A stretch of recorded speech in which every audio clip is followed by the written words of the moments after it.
দক্ষিণ চব্বিশ পরগনার সূর্যপুরের নাবালিকা নির্যাতনের ঘটনাকে কেন্দ্র করে পরবর্তী সময়ে ঘটে যাওয়া হিংসার ঘটনায় সিপিএম এর নেতা লাহেক আলীকে গ্রেপ্তার করেছে পুলিশ। ধৃতের বিএনএস এর তরফ থেকে 20টি ধারায় মামলায় রুজু হয়েছে। তার বিরুদ্ধে উস্কানি, প্ররোচনা, গন্ডগোল পাকানো, সরকারি সম্পত্তি ভাঙচুর সহ একাধিক গুরুতর অভিযোগ আনা হয়েছে।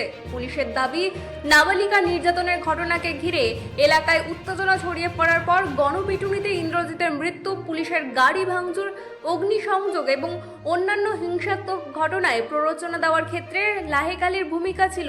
সেই অভিযোগের ভিত্তিতেই তাকে গ্রেপ্তার করা হয়েছে। ধৃত লাহেক আলীকে আজ বারুইপুর মহকুমা আদালতে তোলা হবে। তদন্তের স্বার্থে তাকে পুলিশ হেফাজতে নেওয়ার আবেদন জানাবে তদন্তকারী দল। Bureau report, রাতদিন news network.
पिताजी